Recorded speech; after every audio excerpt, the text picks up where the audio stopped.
Bueno, por último tenemos el manual de sexto, la serie Conocer, también de Santillana, del año 2013. Esta unidad, que es la 4, trabaja sobre la ciencia ficción y un cuento de Simak, un fragmento que se llama, el cuento se llama Deserción, ¿sí? Y la unidad comienza con una serie de actividades de prelectura, ¿sí? En las que, bueno, se los invita a los estudiantes y a las estudiantes a reflexionar sobre el futuro y el desarrollo tecnológico. Se hacen observación de imágenes como las que están acá en la tapa, en la tapa de la unidad, digo, ¿no? En la primera página de la unidad, para que hipoteticen, bueno, quién es el personaje, qué está haciendo, qué es esa máquina, ¿no? Luego se les propone hacer una producción escrita en la que se incluyan los elementos analizados en la imagen, se hace una puesta en común y después se conversa acerca de con qué películas o con qué libros se podrían relacionar esas historias que ellos escribieron, ¿no? Que ellos y ellas escribieron. Bien, el cuento obviamente es muy largo, no lo voy a leer, ¿sí? Tenemos, a diferencia del manual de cuarto, en el manual de sexto, las actividades de comprensión lectora tienen una variabilidad de tipos de preguntas, en las que hay preguntas también abiertas donde los chicos y las chicas pueden desarrollar, ¿sí? Pueden explicar, pueden dar rienda suelta a sus palabras y a sus interpretaciones. Después también hay choice, hay para elegir, hay para marcar, verdadero o falso, para completar, ¿no? Hay un poco de todo, pero hay, digamos, lo positivo es que hay más variación en el tipo de consignas que se proponen, ¿no? Bueno, también lo que observamos, digamos, en la medida en que se va desarrollando el texto del cuento, son digamos, vamos a decir, ¿cómo se dice? Los recuadros que acompañan el texto literario, pero que no necesariamente están vinculados a ese texto.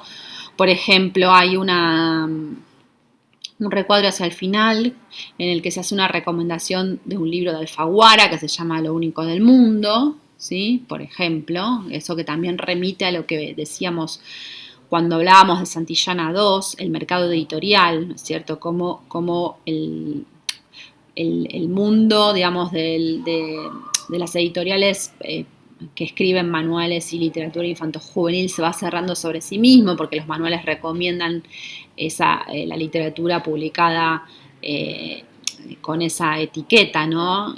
Literatura infanto-juvenil, y los manuales retoman esas novelas o esos cuentos como en un círculo, digamos, de mutuos beneficios, ¿no?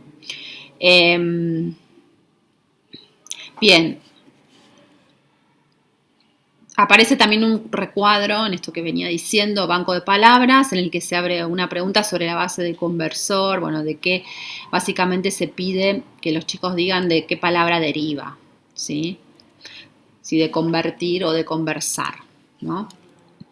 Bien, luego tenemos las definiciones de ciencia ficción y cuáles son los recursos que los textos de ciencia ficción utilizan, ¿sí? La ciencia ficción se describe como historias imaginarias de cómo sería el mundo del futuro, vinculados a los avances de la ciencia y la tecnología, y muchas veces incluyen una crítica a los seres humanos por cómo intervienen en el mundo y lo destruyen y generan catástrofes, ¿sí? Se vuelve al texto de Simak para buscar estas cuestiones que se enumeraron como características de la ciencia ficción, y la página cierra con Palabra de Ciudadano, ¿sí? En donde se hace reflexionar a los y las estudiantes sobre los avances tecnológicos, especialmente los vinculados a la comunicación y cómo se relacionan ellos con los teléfonos y demás. Bueno, después se listan los recursos del género. Bueno, los ambientes que están vinculados con laboratorios, naves espaciales, otros planetas, ciudades futuristas, los personajes humanos, como los científicos y astronautas, y los no humanos, como los robots y los animales extintos o los alienígenas. Se señala la convivencia de mundos reales e irreales, del presente y del futuro, ¿sí? La ciencia ficción busca dar explicaciones verosímiles por medio de tecnologías que no existen, y luego de listar todos estos recursos se vuelve al texto de Simak con consignas que invitan a buscar estos elementos en el cuento. Disculpen los errores de tipeo, ¿sí? Lo tengo que arreglar. No lo vi, lo estoy viendo ahora que lo estoy revisando. Bien, entonces del cuento de ciencia ficción se pasa a los recursos de la explicación y de nuevo por el eje temático, ¿sí?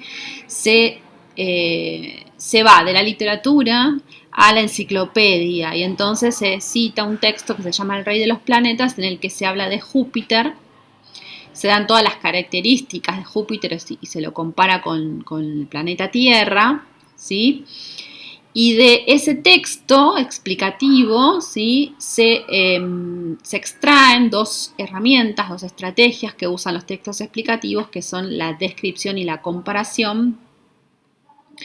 Se le pide a los estudiantes que hagan algunas actividades vinculadas a esto y también se introduce la noción de cuadro comparativo. Digamos que está bastante cerradito el tema, ¿no? Porque acá no aparece escindida las técnicas ¿cómo se dice? Las técnicas de estudio por un lado, los recursos de la lengua por otro, ¿no? Bueno, aparece todo un poco más consustanciado, ¿sí? Como que tendría un sentido más unificado, ¿sí? Bien, esto ya lo dije. Y después viene como el trabajo con la gramática, ¿no? Los tiempos verbales. Acá también hay una digamos, progresión de los contenidos que iría, digamos, en algún sentido bastante más unificado que, por ejemplo, en el manual de cuarto, ¿sí? Lo llamativo es que en la unidad de ciencia ficción, que digamos, estamos hablando de un texto futurista, no se reflexione sobre la cuestión temporal, ¿no es cierto? Porque lo que se enseña es lo tradicional, es decir, los verbos y los pretéritos para narrar, ¿no? Entonces, primero, en la primera página lo que se hace es una introducción general a la conceptualización del tiempo, es decir, lo que sería el eje del presente, del pasado y del futuro, ¿sí? Cómo se asocia eso a los pretéritos, al tiempo presente y al tiempo futuro, y después se profundiza sobre los distintos tipos de pretéritos, ¿sí? Particularmente el pretérito perfecto simple, el imperfecto y el pluscuamperfecto. Lo llamativo también es que esta reflexión se hace a partir de un texto que no es el que leyeron, es otro nuevo, que ellos tienen que completar, ¿sí? Tienen espacios para completar y al lado está el infinitivo y tendrían que poner el tiempo correcto. Y a partir de ahí se da la explicación de para qué se usa el pretérito perfecto simple, para qué se usa el pretérito imperfecto y para qué se usa el pluscuamperfecto. Yo, digamos, mi observación a este tipo de ejercicios es, primero, ¿para qué leíste un texto literario y estuviste analizándolo si vos no podés recuperar de ahí un poco cómo están funcionando los tiempos verbales para explicar justamente en algo que ya leímos y que escribió otro, esas relaciones temporales? Lo que tiene el riesgo que se corre al poner un texto que los chicos y las chicas tienen que completar es que lo completen mal, ¿sí? Y que entonces,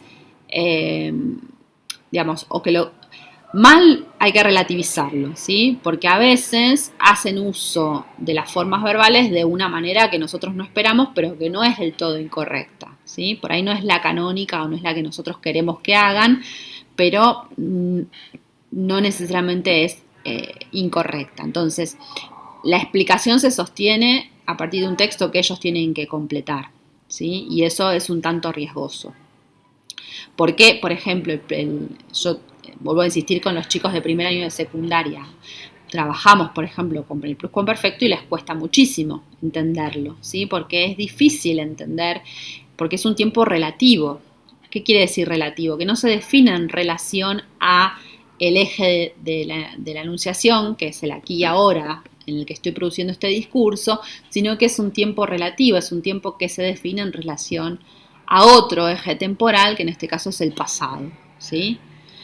Entonces, desde el punto de vista conceptual es difícil y muchas veces evitan usarlo. Entonces, es muy probable que acá no aparezca, ¿sí? En la ejercitación cuando los chicos y las chicas completen el cuadro. Bueno, entonces después tienen otros cuadros para completar, ¿sí? Acá con las formas del el perfecto simple, el imperfecto y el pluscuamperfecto. Después tienen estas viñetas que las tienen que ordenar y tienen que hacer la narración en el pasado. Y después pasan más a cuestiones que tienen que ver con la forma del verbo, ¿sí? Esto ya lo dije acá, ¿sí? Se hace en esa última página, se hace una explicación sobre la estructura interna de los verbos. Básicamente se divide raíz de desinencia, ¿sí? Esta explicación se retoma en los ejercicios que proponen reconocer la raíz y la desinencia. Y también hay una actividad para completar un cuadro con la forma verbal, el tiempo, la persona, y hay actividades de conjugación. Es decir que, si bien la explicación tiende a centrarse en los usos del tiempo, en los significados de los pretéritos, la mayor parte de la ejercitación está destinada a trabajar sobre la forma, es decir, sobre la morfología, sin decir que es la morfología, ¿no? Sino básicamente a reconocer las partes del verbo, hacer conjugaciones y demás. Bien. Hay como última observación que quería hacer, se les provee al final un texto que ellos tienen que completar y hay un único verbo que no tienen que completar y que está destacado en negrita, que es una forma de pluscuamperfecto en la que tienen que explicar el uso. Acá, bueno, un poco me viene a responder lo que yo decía, el pluscuamperfecto es difícil que lo usen, entonces en esta ejercitación se tomó la decisión de ponerlo y en todo caso que los chicos expliquen el significado. Bueno, y de los verbos pasamos a palabras en contexto y usos de la B larga y la B corta, ¿sí? Los usos, la parte de normativa, que sería usos de la B larga y la B corta, acá está trabajado de una manera mucho más interesante que en los otros casos que vimos porque se plantean estas reglas para las formas verbales, es decir, estamos trabajando verbos y entonces vemos B corta y B larga en los verbos, ¿sí? Por ejemplo, las terminaciones de la primera conjugación del pretérito imperfecto en aba, que son con B larga, después las formas del presente del verbo ir, que son con B corta, y las formas del pretérito del verbo ir, que son con B larga. Bueno, es como que está un poco más articulado con los contenidos de lengua que se vinieron trabajando. Lo que queda un poco fuera, digamos, de la línea de trabajo es la instancia de palabras en contexto, porque acá se explica básicamente cómo hacer para reconocer o para inferir el significado de una palabra por el contexto que rodea esa palabra sin necesidad de ir al diccionario, ¿sí? Descubrir el significado por el contexto textual sería la consigna, ¿sí? Bien. Y esto es lo que les decía, ¿no? Que hay una relación un poco más estrecha entre la normativa y lo que se estuvo trabajando en la unidad. Cierra la unidad con una propuesta de escritura, escribir ciencia ficción, ¿sí? Es una propuesta bien guiada, se les da el inicio y el final del texto y lo que ellos tienen que hacer es escribir un conflicto narrativo. Para eso hay un montón de preguntas, respondiendo a las preguntas es como que casi escriben el texto, ¿sí? Primero las tienen que responder, después en la sección escribo es como que tienen que armar el borrador, ¿sí? Y finalmente se les pide una instancia de revisión en la que tienen que tener en cuenta la coherencia, ¿sí? Si se entiende cuál es el problema que debe superar el héroe y si utilizaron los tiempos de verbo correctos, ¿sí? Acá, digamos, convendría o lo que se podría hacer es más que nada focalizar en aquello que se estuvo trabajando, ¿no es cierto? Es decir, si estuvimos trabajando los verbos, bueno, vamos a ver si desde el punto de vista de la construcción temporal y el uso que hicieron los chicos y las chicas de las formas verbales, digamos, está bien construido, están bien utilizadas las formas, si hay algo que intervenir, porque después las otras cuestiones como si el texto es coherente, es algo que es demasiado vago, no se trabajó, ¿sí? No se dicen cuáles son los elementos que hacen a la coherencia del texto, ¿sí? Por tanto, es una pregunta muy difícil de responder y no vale la pena, creo yo como profe, ¿no? Perder el tiempo en eso, sino que está bueno, me parece que si venimos en una línea de trabajo, estuvimos profundizando algunos temas, usar esta instancia de escritura como una instancia de evaluación para ver si justamente los chicos y las chicas pudieron poner en práctica el conocimiento sobre las formas verbales que acaban de trabajar, ¿sí? Bueno, espero no haber sido muy larguera, espero que les sirvan los videos. Con Manuela de verdad queremos hacer clases que les sean útiles, que les permitan pensar, ¿sí? Cosas distintas, cosas nuevas. Y bueno, en principio por ahora sería todo, así que nos veremos en la clase 2 seguro. Que estén bien y que les vaya muy bien con estos materiales.